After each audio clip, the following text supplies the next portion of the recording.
Coming to you from Crunchyroll HQ, this is the Gachiakuta After Show, where each week we're talking out the trash and breaking down the latest from the anime series, sharing our favorite moments, and so much more. It's your boy, LeAlec Murray. I'm your host, Nick Friedman. And I'm Leah President. Now it's time for us to enter the abyss together. Do you like how I went low there? You go low, we'll go high. Speaking of low, we're going the opposite in this episode. Well, we're going more inside. We're inside a trash beast currently. Yeah, but then what are we going to do? We're going up. Anyway, we'll get to that. Before we get into this week's episode, we have some comments from you guys, our listeners at home who are listening to the show. Lee, do you want to take this first one? Oh, yeah. From Kat via Apple Podcast. Watching these two just have a total tweak out session was phenomenal. We're talking about Jabber and Zonka just... Yeah, not Nick and Lee, but no, I the couldn't madness. believed either. Yeah, maybe. And it's also just watching Jabber freaking dance around was amazing. Zonka was just straight up like throughout the heavens, I alone, the high one. Also, this girl was straight up having an existential crisis. That's so funny. That's a Gojo ref, right? Oh, is it throughout all heavens, I alone, the high one? I alone am the high one. Yeah. That's funny. Oh my gosh. And Leah, what was the other message that we got this week? So this is from his name is Desmond. I recognize this name. Thank you for writing in again. I like that now the episodes align with the English dub. Y'all gotta get Zeno on the show because he kills it every time. I would love to. Zeno, if you were listening, pull up. I see you in Dallas all the time. Just pull up. I feel like we should just ask him. Pull up. I feel like he would be down. Yeah, I think he'd be down. Yeah. So that's it. Before we leave the comments, because I wasn't on last week, I have to... Rio just bringing out a gun. Don't worry, because I had to catch up. We obsessed with it. Just bringing out the Glocky and being like, you know what? Powers? Nah, I'm gonna just shoot you. Very I said she went Indiana Jones. She went Indiana Jones on. I love that. It's bang. Yeah. Come on. All right. Every I guess time we I watch should. that scene from Indiana Jones, I always thought it was so unfair. I'm like, bro. But it's like one of the best scenes. scenes. Hand-to-hand combat. Like, yeah. But it's one of the best scenes in like movies, period. Anyway, we should definitely get to the recap now, or else we'll just be talking about guns forever. Episode 19 of Gachiakuta. We are continuing our journey into the pit. We kick things off with Zodyl continuing to explain more about the Watchmen series and his attempts to create his... The Watchmen? And his attempts to create his own... You do it every time. His attempts to create his own entries into the Watchmen series, which currently consist of Amo's boots, Zodyl's jacket, and then Rudo's gloves. I don't know if you guys notice, like, while he's explaining it, he continuously gets more kind of detached. Like, he becomes a little more unhinged the more he kind of, like, starts talking about the Watchmen series. And it's, like, concerning. I mean, he's the villain, and I guess it's supposed to happen, but yeah. Well, and we learn this by the fact that he essentially created trash beasts out of vital instruments during his experiments to create more in the Watchmen series. So we get to learn a little bit more about how the particular extremely huge and dangerous trash beasts come to life. But okay, so how old is Zodyl then? Because like they never said like, oh, 5 years ago the trash beasts emerged. Do you know what I mean? It seems like they've always treated it as a constant. So I'm like, how long ago did these experiments happen? Was he like pre-teening it and like? I don't think Zodyl is like as old as we think. The only creator of the is he the only creator of trash beasts, or is it just the particularly? I think it may just be. Ones? I think it may just be the ones that are attached to vital instruments, and I don't think. And if anything, it may be within a couple of years, maybe, because it doesn't seem like it's that long between when Rudo got his gloves and Zodyl is trying to create more in the series. And like it seems like it's only maybe like scientist 2 years or something. Yeah, it could be the previous scientist when he was trying to create the Watchmen series also made the same mistakes as Zodyl or something like that. Yep, but we get a little bit of Zodyl's master plan, which first he reveals everyone is inside of a giant trash beast right now. Everyone is like shocked at this information. And the plan is they're going to fly there. They're going to fly to the sphere on a trash beast. Mm-hmm. And then we get sent into a flashback with Rudo and Regto because Rudo starts to question, I think, a little bit of like potentially Regto's motives and how he came into the possession of the gloves, why he gave them to Rudo. And we get Rudo's backstory of like he was taking, Regto took care of him. He gives him the gloves to protect his hands. And I think we kind of find out a little more about Regto like in this sequence. And I think we've all kind of like said this in some capacity where he seems to know more about what's happening with the Watchmen series and what is happening with Rudo. And the reason why he gave Rudo these gloves is because it's connected. Yeah, and I think we can get into that speculation here in a little bit, but we end this episode with the cleaners getting their gear ready and locking in after they're freaking out because they find out they're inside of a trash beast. But then Time to clean. Everyone just basically aura farms at the end of this episode. They do. It's so great. It's so great. It's really awesome. I think we're going to get to see. Zodyl was looking really tall.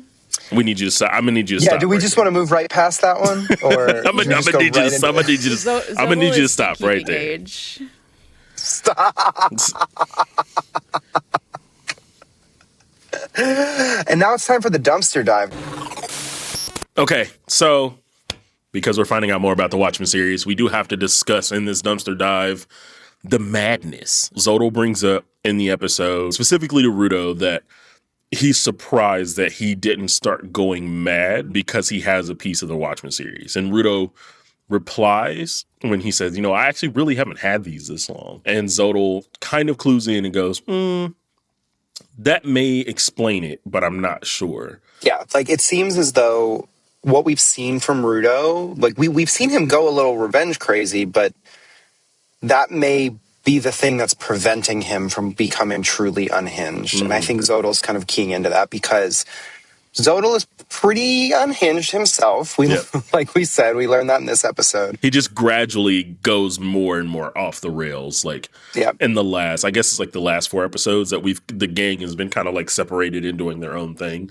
We gradually see Zodyl be calm, and then now he's like completely off his rocker. Yep. And we get the implication that Amo's captor, who had taken the boots from her, was driven mad. Yep. But then also we got a little bit of that from Amo herself when she's using her abilities and attacking the cleaners. So, but let's be clear. Amo's captor was a weirdo freak before the boots. So yeah, but we see that when before the boots, he was not on the up and up. Yes, and it's almost like maybe if you're prone to becoming unhinged, he's Smeagol. Yeah, there was already a part of that in him. But there's also something to say here that like if Rudo is not going mad. Because we also don't know the time frame that both Zodyl and Amo had, their Watchmen items as well. We don't know the time limit that it causes the madness to happen. But then Zodyl also brings if it's time based, right? If it's time based, but Zodyl also brings up that there was one man that had all of these items and was using them all without the madness. Like, and he was like, "Do you know how much anima that you have to have?" I feel like they're just setting up that this person is related to Rudo, and it's why Rudo's not going crazy, and we're going to see Rudo fully kitted out with the gloves and the Matrix duster, and I don't think he's Papa. I don't think he's Papa. I think just saying, his brother. I think it's his dad. Rudy. You think it? Okay, so you think it's Rudo's dad. I also thought it was Rudo's dad, but Leah, you're saying you think it's Rudo's brother? Something like that, because it sounds like, I don't know, unless it's another instance of generational trauma, because we do get good point. There's a lot of that basically, in here, yes. Zodyl is and I was going to talk about this in the pit poll, but Zodyl, we get to see a quick flash of him also, I think as a child, in a desolate scene. Yeah. And it's we're kind of seeing that both Rudo and Zodyl have this parallel. He's it's because we're messed up or we've and lost Amo our humanity too. Somewhere. Well, yeah, and we're able let's just go into the pit poll then, because for sure I think the one I selected for this kind of takes us into this exact moment that you're describing, Leah, which is the score in this episode is phenomenal. It's incredible. And particularly the track that comes in when we're getting the sort of side-by-side 3-column origin of the 3 elements of the Watchmen series. And so we're getting those flashes of Zodyl's backstory and how he gets the jacket. We're getting Amo's backstory flashbacks and the boots, and then we're getting Rudo's as well. It just felt so gripping and very like loud and big and sweeping that it really sold the importance of the Watchmen series. But more importantly, I think to your point, Leah, it ties their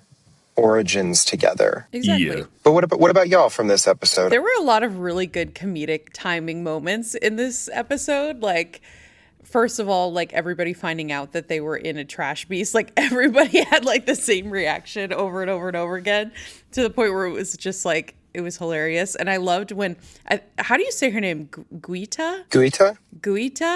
Where she was like, kaiju battle time! Like, she was the only one who wasn't like, what? We're in a trash beast right now? Nah, she's about the giant monster battles, and I'm with it. And another one was like, when that little kid, I think his name is Fu, that looks like he's in my MHA, like, Vigilantes.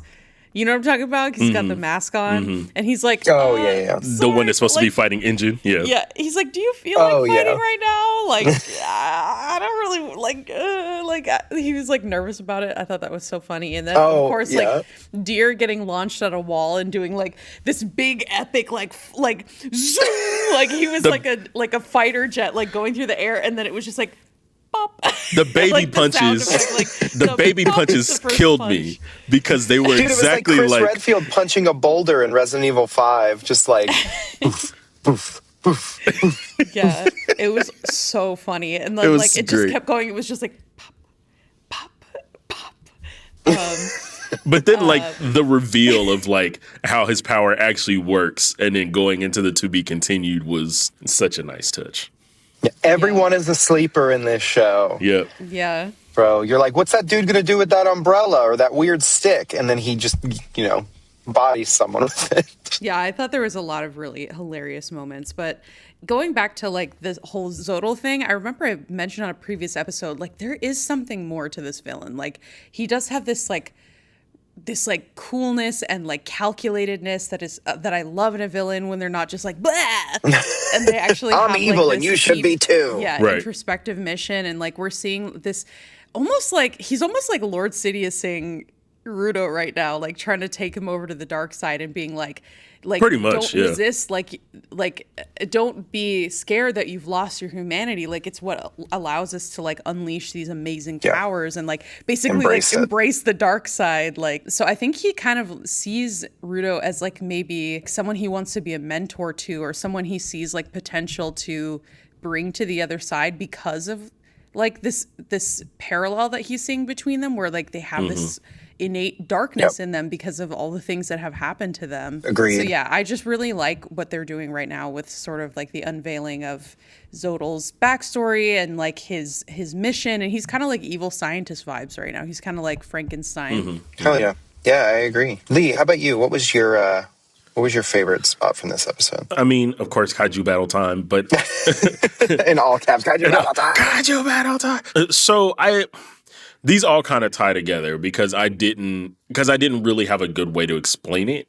It's, even though this show on its face is just a very kind of like dark show, outside of like the comedic bits and stuff that you get, within it, evidence in this episode, but the dark motives that are kind of behind the Watchmen series, because it goes from something that we kind of thought was like, oh, hey, this may be a pretty cool, like, I collect all the pieces and I have like a big hero moment. And it's like, no, it turned into something very dark, very quick through like Zodyl's motivations. And you even see like Recto when he's like, taking care of, little Rudo, and he's like very apprehensive about giving him the gloves. And you kind of see him be like downcast, and he kind of has, the shadow over his face because he knows this is something like that he doesn't necessarily want to do, but may have to do to save Rudo and where he is, in his life at the moment. Yeah. Those kind of like combination of moments, and just like